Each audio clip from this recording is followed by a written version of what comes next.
by giving thanks to ELT Ireland for putting on this event. It's really important that we have a continuing community, safe space to share ideas and support each other. And I just want to say, this lady over here with the zebra print jumper, you look fantastic. Great taste, great taste. All right, so I'm all about practical takeaways, cutting down prep time, and the lexical approach. And I'm kind of going to go through a little Chat GPT journey to just kind of show you how to do that, okay? I'm going to agree with probably everybody here that AI, it's a crutch rather than life support. It's not going to take over teachers' lives. We're far too good for that. It will never replace us. I just want a quick show of hands, guys. I'm going to give you 4 options. Raise your hands if you use Chat GPT a lot. Okay, a little? Never, and you're not really interested? Oh, okay. Never, but you are AI curious. All right. So let's start with the dreaded grammar. Generally speaking, at the presentation stage, what we want is some relatable examples that will resonate with our students, some common phrases or verbs used around that kind of grammar point. And then when it comes to worksheets, we have 3 choices usually. Use what's in the book already, find something online, create our own. And again, we really want to cut down our prep time here or searching time online, and we want relatable examples, which we don't always find, as I'm going to show you with this pile of crap that I found on Google. I just want you to focus on these circled examples, okay?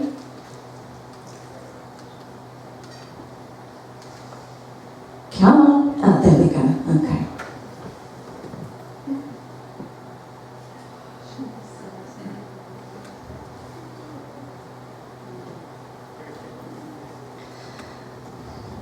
I'm particularly intrigued by number 18. I have learned the French language, like all of it. I mean, what does that even mean? What we need to do is we need to combine the common verbs and language plus the grammar to produce real-world, conversation-driven language. That's hopefully what we do.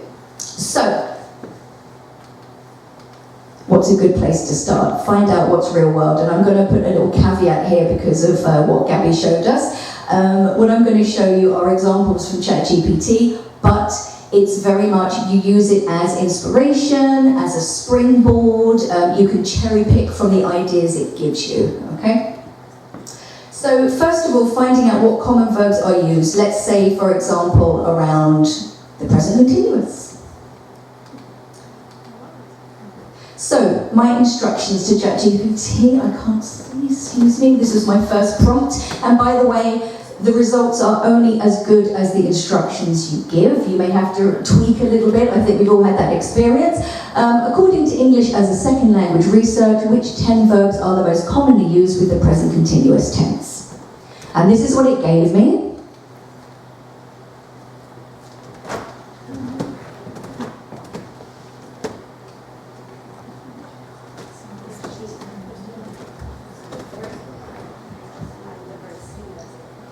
Now again, this isn't 100% accurate, but it's a starting point, okay? Now excluding the first one, be, is there anything you notice about these verbs?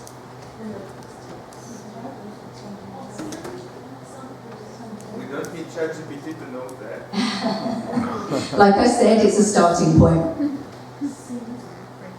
But do you often see these verbs like on their own or as part of a common verb phrase? Right, okay. So the next thing I did was I copied that list and I asked ChatGPT, these are the most common verbs that I use with the present continuous, generate a list of the most common phrases using each verb. And again, caveat, it's not a comprehensive list, it might not be 100% accurate, but this is a place where you can start. Because if you are trying to find really, really common expressions and phrases with the present continuous, for example, You could do it yourself, you could brainstorm, that's absolutely fine, but it does tend to take a little bit longer. So if you're pushed for time,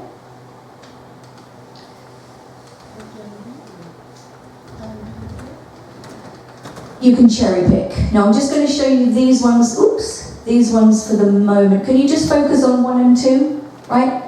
Do you agree that we often exclude being? It might not be the most common, but I am very often, at least once a week, saying, oh my God, I say to myself, I'm being such an idiot. You know? Or like, you could be chatting about, yeah, she's been very quiet lately. You know, something like that. That's definitely something we exclude. So again, just food for thought. Is there something there you might want to include to show your students?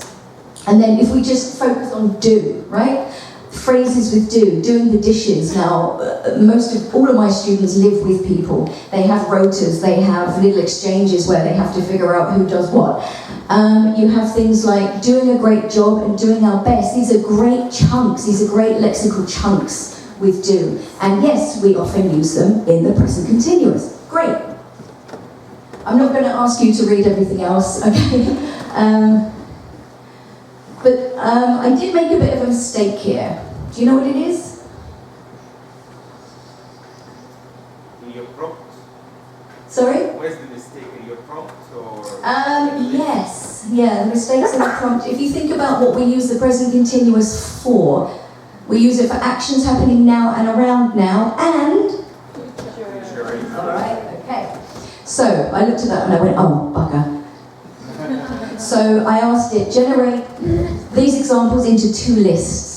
Present continuous for future plans and present continuous for actions happening now or around now. Now I have a slightly shorter list, and again, I can cherry pick. I'm not happy with all of them, but I want to create something later that I'm going to show you, and I'm going to use a few examples from this list. So is there anything here, just have a quick look, I'll give you a minute, is there anything here that might be useful for your students in their life right here, right now?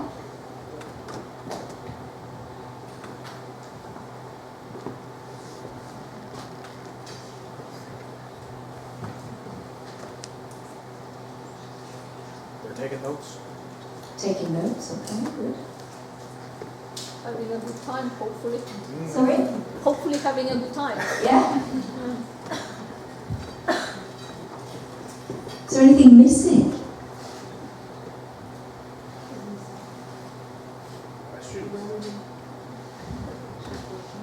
I think for me, things like I'm watching Vikings at the moment, I'm playing Minecraft, is that a video game? Yeah. Or maybe I'm listening to a podcast or something like that. So some of those examples that express around now rather than just now, because sometimes I think around now also falls by the wayside, doesn't it?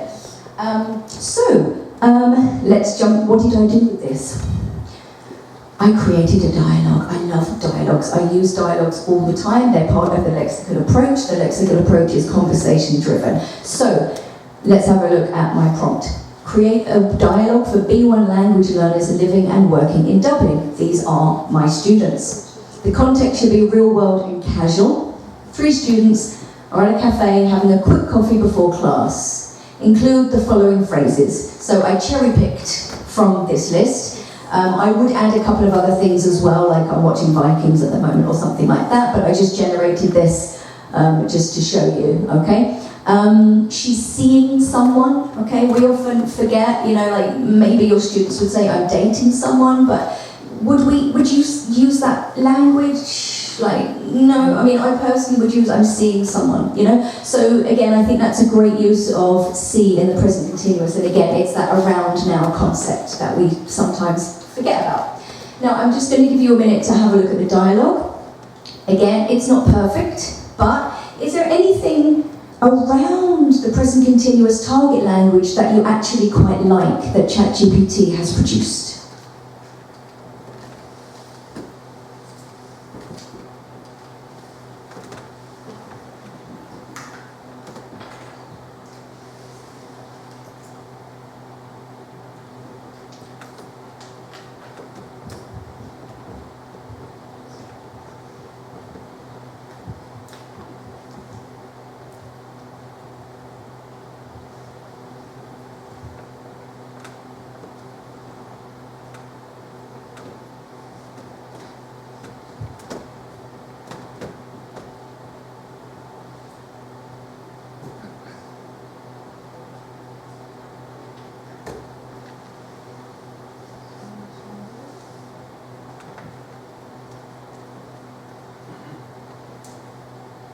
There's a lot of turn taking. Yeah, and the little responses like, oh, that's sweet, or oh, wow, again. It's quite good at generating those little conversational responses. Someone's good as well, but that brackets for the attendees, like Sarah laughing, Thomas for. Yeah. So, there's always scope for changing things. I'm not saying use the finished product. I'm saying take this as a springboard, make your changes, make it as casual and, as resonant as possible for your students. And it's a great start. So, that's it. If you like my style, if you like the fact I'm a little bit messy and I swear a lot, listening to my podcast, Everything EFL, the QR code is there. Connect with me online, and thank you very much.